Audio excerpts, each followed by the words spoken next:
Hello po. Kumusta na po?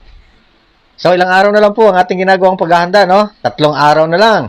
So, magkikita-kita na tayo doon sa hmm, malaki ang rallying sasagawa natin sa Lunes na po. So, araw ng Sabado ngayon. Teka, Biyernes ngayon, Biyernes. Okay, so bukas Sabado. So, ngayon, meron na akong isang tatalakayin na sinabi ng isang komentarista din dito, no? Vlogger din ito. Pero hindi basta-basta vlogger ito. So dito, wala naman akong nakitang hindi magandang mga tawag diyan, mga lumalabas sa bibig niya. So ito lang, meron na siyang mga opinion, no? Bago bago pa nangyari ngayon na nalipat na sa talagang Quirino Grandstand yung ating rally. Kasi dati kasi diyan din talaga yung venue natin kaya lang dahil nga sa may mga nauna nang nakabook diyan, so nalipat tayo sa Liwasang Bonifacio. Pero ngayon po, dahil sa napagbigyan, nag-giveaway yung diyan, yung naunang nag-book diyan, so ibinigay sa atin yung space. So nandiyan tayo ngayon, no? Diyan ngayon ang ating venue sa Quirino Grandstand na po, no? O diyan sa May Lunita yan, banda, no? So, ito na yung ito na yung sagot doon sa sinasabi ng isang vlogger nito. So, pakinggan natin ha. Okay. Factual lang naman yung sinabi ko na ang posibleng rason niyan, kapag nag-mobilize ka doon sa Liwasan, kaya ba nila yan? Ay no, sa Luneta. Kapag nag-mobilize sila sa Luneta, ang Iglesia ni Cristo, kaya ba nila yan? Kaya nila yan. Sus, ang mga miyembro niyan, pag sinabing, punta kayo ng Luneta, ay kaya yan. Kaya lang, ang gastos. Alam nga namang hindi nila sagutin dyan yung pagkain, yung sasakyan. Di ba? Oh. Kaya ang ginawa nila, anong style nila? Ang style nila, doon na lang sa kanya-kanyang, anong tawag doon? Lokal. Oh, yun. Ang tawag nila dyan, lokal, di ba? Oh. Sa atin kasi, sa Katoliko, ang tawag niyan, parokya. Sa kanila, lokal. Oh. Ang rally nila, doon na lang sa kanya-kanyang lokal. Magmumobilize na lang sila sa Liwasan, ay ng Manila, Liwasan. O, ditipid ng gastos. O, di ba? Oh, mali ba yung sinabi ko ngayon na yun? O, di ba tama? Oh. Dito po sa bahaging ito ng inyong pananalita is nagtanong kayo kung mali, no? Mali ba? Sabi niyo. So, mali po talaga kayo. Kasi nga po, hindi po 'yon ganoon. Hindi po 'yon ang dahilan.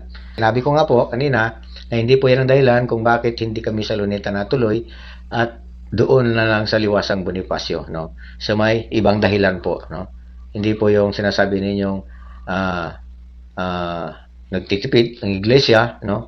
Kasi gaya ng sabi ko nga po kanina uli, na wala pong ginagawang pagtitipid ang iglesia, no? So para sa akin hindi ko pa na-experience na nagtipid ng iglesia kung ang paggugugulan din man lang, no? Ay ang mga ganyang aktibidad, no? Mga gawain sa iglesia, lalo na sa kaisahan, no? At pakikipagkaisa nga namin sa aming tagapamahalang pangkalahatan. Kasi kung ano po yung naipasya na aktibidad, so kahit sang sulok po ng mundo yan, no? Sang sulok ng Pilipinas, ginugugulan po yan. Ginugugulan po yan ng lubusan, no? Ganun po yan siya. So, wala pong hindi po iniinda ng iglesia yung pagtitipid kasi yun nga po ang diyan nga po ginagamit, no? Yung mga handog namin. Kaya kami po is masagana po kami kung maghandog, no? Pag-aabuloy. So kasi meron pong pinag-uukulan. Mayroong mga pinaghahanda ang mga bagay. Ganun po yun siya. Saka ito pa yung isang sinabi ninyo na talagang maling-mali kayo dito, no? Ito, pakinggan niyo kung itong sinabi ninyo. Ang Luneta, napakalaking tao ang kailangan nila doon. Kaya ba nila yon? Yes, pero magagastusan sila ng malaki. Siyempre, nagtitipid din yan. Ayaw mabawasan yung yaman ng iglesia. Ha? So, dyan po, sa bagay na yan, no? Sinasabi ko po sa inyo, nagmintis po kayo, no? Wala pong ganun isipan. Mali po yung sinabi ninyong dahil sa ayaw mabawasan ang yaman ng iglesia, no? Hindi niyo po alam ang ukol sa ganyang bagay sa iglesia. Kung pakikinggan kasi, no, kung diringgin natin yung sinabi mo, para hindi magandang dating, no? Parang meron kang pinupuntuhan, no? Kaya nga ito ayan ang dahilan kung bakit ako nagsasalita, no? Para maitwid ba yung mga mali, yung mga impluwensya na nakukuha ng mga tao diyan sa mga maling mga argumento, no? So, opinion, no? Number one, opinion na ipinaparinig ka agad sa mga tao. Kasi pag nagsasalita tayo dito, no? Tulad yan, kayo po sa pagsasalita ninyo, tuloy-tuloy yung sinasabi, so may mga bagay na nasasabi kayo na hindi na po tama, no? Hindi na po tama. At siyempre, kung naka-live kayo, may nakikinig, so tuwang-tuwa sa inyo yung nanonood sa inyo. So, kawawa yung pinag-uusapan ninyo. Ganun yan siya. No, siguro, gets nyo po yan. Alam ko po, matalino po kayo. Alam kong alam nyo po kung anong ibig kong sabihin. So, iwanan na po natin yan, no? Dito tayo sa isa pa pong sinabi ninyo, ha?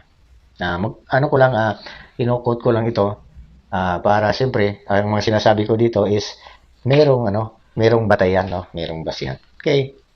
Hindi ibig sabihin na nagkaroon ng investigasyon ang Quadcom, medyo mainitan ang investigasyon. 'Di ba? Mainitan yung investigasyon. Ha? At maraming nangyari doon sa pagdinig ng Quadcom. Parang telenovela nga, sinubaybayan natin. Pero, tinitingnan ba natin na mamamayang Pilipino na yung pagdinig ng Quadcom, yung pagdinig ng Camara ay kaguluhan? Kasi pag sinabi mong peace rally, kapayapaan, ibig sabihin, ang tingin mo mayroong problema sa Pilipinas na magulo tayo. 'Di ba?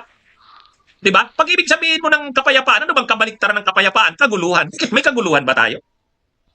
May kaguluhan ba sa bansa natin ngayon? Ha? Sige nga. Ha? Oh. Sandali, break muna tayo, mga kaps, no? Saka mga kababayan. Mamaya natin, na tapusin yung mga sinasabi niya. Papa-shoutout dito yung mga kapatid natin sa Myanmar, no? Sa ibang bansa. So, shoutout po sa mga kapatid dyan. Mabuhay po kayo. Ingat po tayo palagi. So, meron pa dito sa bansang ITO daw, no? Okay. Salamat po sa inyo pong panonood. Okay. Suportahan lang po ang aking YouTube channel, Nobs Vlogs. Okay? So, subscribe lang po. Ito pa, sa mga okay, dyan po sa Metro Manila, no? Mga kaps dyan. So, nalipat na po kayo, no? Nalipat na po ang venue dyan. Dyan na po sa Perino Grandstand, no? Yan na po yung final na lugar dyan. So, okay. Tuloy tayo. Pakinggan natin siya. Ano tayo? Wala tayong nakikitang kaguluhan na nangyayari sa bansa. Wala. Ang pagdinig ng Quadcom, hindi natin tinitingnan na kaguluhan. Bakit? Magulo na ba ang bansa natin ngayon? Ako hindi ko nakikita na hindi ko nakikita na ang mga nangyayari ngayon kaguluhan yan. Ha? Magkakagulo yan kung kagagawan ng mga DDS. Tama? Ang magdadala lang naman ng kaguluhan DDS. Ha? 'Di ba? Ang posible lang na magdala ng kaguluhan DDS. Pero yung mamamayang Pilipino, wala tayong nakikita na kaguluhan. Ha? May kaguluhan ba? Pwede kung may mga barilan na nang nangyayari, malawakan na ang karahasan. Nagbabarila na, patayan dito, patayan doon. So, ako magsasalita ko tungkol dyan. Yung pagdinig sa Camara at sa Quadcom na sinasabi ninyo is, sinabi ninyo, ano ba sa pagtingin natin? Mayroong kaguluhan na nangyayari. Hindi po maikakaila po yun no? Hindi po sa pagtingin natin. Nakikita po talaga natin, no? Nadidinig po natin kasi nanonood tayo no? So, kung ako mag-evaluate, no? Yung ginagawa nila doon, kakagulo talaga sila. At saka, sabi nyo, bakit nga, no? Rally pang kapayapaan. May kaguluhan na bang nangyayari? Ganun ang parang nabanggit niya. May kaguluhan na bang nangyayari? Ganito lang po yan. Kailangan pa bang may mangyari, no? Kailangan, hintayin pa ba nating yung talagang nandyan na yung gulo, saka tayo sisigaw ng kapayapaan, gano'n? Aabot yun doon. Kung hindi mapipigilan yung dito, yung mga sekretong gulo na nasa taas. Kasi, saan mapupunta ang mga command tungkol doon? Sa patayan na yung gira na barilan na, sundalo, kung ano dyan, civil war na nga, no? Halimbawa, saan magmumulang command doon? Di ba, galing dyan sa taas? Yung mga utak nila dyan sa taas, yung mga isip nila, no? Siyempre, bawat isa mayroong layunin, mayroong hinahangad, no? Doon yan magsisimula, no? Kasi tayo, mga mamamayan, nakikita natin, nag-oobserba tayo kung anong nangyayari sa paligid natin, lalo na sa bansa natin, no? Yung panggobyerno, alam natin yan. So, sila doon, nung naghihiring-hiring sila, nakapokus ang utak nila doon sa kung paano nagampanan yung kanilang mga tungkulin doon, no? Paano nila may pagtagumpay, bawat isa doon. Doon sa Quadcom Committee, tsaka dito naman sa mga resource person, no? So, nandun ang isipan nila. So, lahat na doon, nagpagalingan na sila. So, sa bagay na 'yon, doon nasisindihan po yung yung kaguluhan. Sana nakikita natin. O ikaw, kung di mo nakikita, pero ako, nakikita ko. At di ako naniniwala hindi nakikita yan, no? Ng maraming manonood. Quadcom o ano man, yung mga resource person, kahit sino doon, hanggang sa mga pulis, hanggang sa kung sino-sino yun, no? Na mga na-contempt, no? May dahilan po bawat kampo, mayroon pong rason bawat isa. So, nagkakaroon ng debate, no? Nagkakaroon ng away na po yun, no? Away na po yun. Mayroong nagagalit, no? Na nawawala na sa tono, no? Nawawala na sa tono. Kaya kung iba pa yung pagsasalitain doon, abuso ang ginagawa ng Quad Committee. Dito naman sa mga resource person, nangyari doon parang lumalabas na wala nang paggalang sa committee. Ganun yun siya. So, lahat doon malalaking mga tao. So, diyan, makikita natin, walang nagpapatalo diyan, no? May kampo ang kabila, may kampo ang kabila. Sabi mo nga, dito kung tuloy pa natin yung sinabi mo is walang gulo. Siguro pagmumula ng gulo diyan is yung mga DDS lang naman ang gagawa ng gulo, di ba? So diyan sa puntong iyan, hintayin pa ba nating dumating yung ganun? Samantalang ang rally ng Iglesia ni Cristo, parang prevention ba, no? Prevention is better than cure. Sabi nga, kailan pa tayo kikilos, no? Kailan pa natin sabihin nga gagamutin yung may sakit kung malala na? Kung sintomas pa lang, alam na natin may sintomas na, pabayaan na lang muna. Sige, wala pa yan. Kaya pa yan ang kidney mo. No? Nung tumaas ng kriya, hindi na nakulaps na, saka pa lang magkukumag na, gamutin yan, dalhin dun sa ganon. Kasi tayo nakikita nga po natin. So, wag nating sabihin na, bakit magrarally ang Iglesia sa kapayapaan? Bakit para sa kapayapaan? May gulo na ba? Magulo ba? Pilipinas, no? Iniisip ba natin na may gulo? Hindi natin iniisip na may gulo. Nakikita na po natin na may gulo. No? May gulong darating. Ganun yan siya. Ako di ako naniniwala pag natuloy itong impeachment kay Sara. Siyempre, di basta-basta pa yung impeachment, no? Disqualification na po yan sa isang tao para maglingkod sa bayan. So, wala na siyang ibang posisyon na matatakbuhan, no? Pag halimbawang nagtagumpay yan, no? At na-desisyonan talaga siya. So, payag kaya yung grupo niyo doon, no? Ang boto niyan, no? Dikit lang sila ng PBBM, di ba? Ano kayong mangyari? Sino kayong papalit, no? Ganun ba? Nakikita ko. Hindi ako pumapabor doon, ha? Yung nakikita ko. Kasi supporter sa kabila, parang kalahati, hati ang Pilipinas, no? Mindanao, Visayas, Luzon. Kung halimbawa diyan kayo sa Luzon, dito Mindanao, ang Visayas nasa gitna, hatiin mo. So, anong mangyari? No? Ganon yan siya. So, maraming mga panukalang batas pa nga ginagawa na maghati ang, no?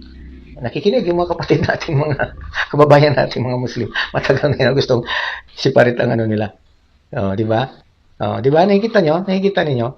Ganon yan siya. So, ang layunin ng Iglesia ni Cristo, kapayapaan, kung maaari, magkasundo, no? Ang dalawang grupo.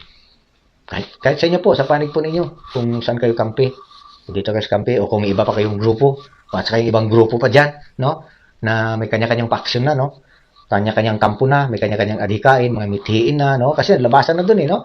Labasan na dun, Kasi doon lang sa Congress, no? Napakarami nang nagsalita doon na kung sino-sino, no? Matatalinong mga tao na hindi konforme ang bawat isa. So, may kanya-kanya pong kampo yan, grupo. Ganun siya. So, Iglesia ni Cristo po, neutral po. Sa gitna kami. No? Kasi nga po, pag nagkaroon nga ng kaguluhan ganyan, halimbawa lang, no? Na hindi napigilan yan, so, wala na. Sasambulat. Pag sumambulat na yan, so ano mangyari sa bansa natin, no? Baka magdideclare ng martial law. Di ba? Hindi tayo politiko, pero nakikita natin, no? Nagmamasid lang kami. Alam namin kung magbalanse. Hindi namin masasabi kung sino yung tama, sino yung mali. Pero, pag may time na makikita namin kung sino yung pupunta sa mali. Ganun yan siya. So, dito sa amin po, is purely pangkapayapaan lang po kami. No? So, huwag nating sabihin na walang kabuluhan ang gagawing rally na ito. Dahil pag ito ay dininig, no? Ang pagdinig kasi dito, yung magkasundo. So, siyempre, pag nagkasundo, mangyari, walang matutuloy na impeachment. Di ba? Yun naman ang gusto ng Pangulo, di ba? Kung maaari, wag na lang, no? Wag na ituloy yan, no? Kasi walang may dudulot na Doon sasabi niya walang may dudulot na mabuti, no? So, alam niya na yun. Mag-alam na natin yun, no? Yung kaguluhan, di na magiging mabuti yun. Yung awayan, di na magiging mabuti yun. Oh. Yung may mag-threat doon sa Pangulo, hindi na mabuti yun. Isa na yun. Oh. Di ba? Di ba? Oh, nagsisimula na yung mga hindi makakabuti sa bansa na sinabi ng Pangulo. Nagsisimula na. Oh, ganun yan siya. No? Tulad sa inyo, may rally kayong gagawin sa 18. Ano namang rally yun? Oh, di ba? So, doon ba sa rally ninyo, wala bang sasalungat doon sa inyo? Oh, yun kasi, yung ganyan, yung sa inyo, mayroong pinupunteriya. No? Sa amin, ang rally namin, wala kaming pinupunteriya doon. Hindi sa kay PBBM, hindi sa kay BP, hindi doon sa mga grupo-grupo dyan na sinasabi ninyo na iba-ibang grupo, hindi kakasundo ng sambayan ng Pilipino, lalo na po yung mga namumuno sa ating bansa, no? Yung mga nasa taas. Kasi, ano lang tao kasi, yung malasing sa kapangyarihan, no? May mga pera na, maaluwa na sa buhay, mabili nilang gusto nila, makain nilang gusto nila, makapunta sila sa kung saan-saan na gusto nila, ano? Na kayang-kaya nila. Pero pag ang kapangyarihan ang gusto mo kunin po, no? Tawag yan, yung nire-reach mo yung kapangyarihan, wala pong ganap na makapangyarihan dito sa mundo, wala po. At ang tao po, wala pong satisfaction sa sarili. May gusto ka ngayon, gusto mo na. Makukuha mo, nakuha mo na yan, meron pa. Mas gusto mo pa. Hanggang sa meron pa. Meron nga nakasulat nga sa Biblia, no? Anghel na nga yun, ginawa ng Diyos na anghel. Pero gusto pa niyang agawin ang trono ng Diyos. Di ba? Ganun yan siya. So, dito sa atin, kung ako lang po sa inyo, inikayat ko na rin po kayo na suportahan nyo na lang po ang panawagan, no, ng Iglesia ni Cristo, ang malaking rally na ito ay lulunsad sa January 13. Kasi po, pag dininig po ito at nagtagumpay ito, ang benepisyo po nito ay sa taong bayan sa bansang Pilipinas. So, kapayapaan po. Siyempre, pag bumayag sila, no, pag ito ang naging, ito ay sinunod nila, so, ito magiging gabay nila para gawin ang kapayapaan. So, magkaroon ng panibagong programa. Ano ba yan? So, paala na sila, matatalino sila dyan, no? Ang importante mo, pagkasundo muna natin. At wag sumambulat ang isang kumpul ng dinamita na yung pabilo niya doon is nakaumang na po yung lighter doon, nakaumang na po yung posporo doon, kinikis-kis na yung posporo doon. Once kasi na naisindihan doon sa pabilo, tatakbo doon, no? Sisindi sa sagitsit mo yan, papunta doon sa pagsabog. Sino sa atin ang tatakbo doon para patayin yung pabilo, no? Nung dinamita na yun. Na alam natin sasabog yun. Sige nga, meron bang Superman dito sa atin, no? Natatakbo doon para patayin yung sumasagitsit na ng pabilo papunta doon sa sabog na kumpol ng dinamita. Sana gets ninyo po, no? Ganyan po yan. So, hanggang dito lang po, no? Sa wag niyong mamasamahin ko po yung sinabi ko, mga naging komento ko. Comment lang po sa baba kung ano po yung pwedeng sabihin nyo. So, pakikinggan lang po natin kung ano po ang mga reaksyon, mga komento ninyo ukol sa bagay na yan. So, huwag kalimutan po, supportahan na rin po ang Nobs Vlogs, no? Salamat po. Magandang araw po sa ating lahat.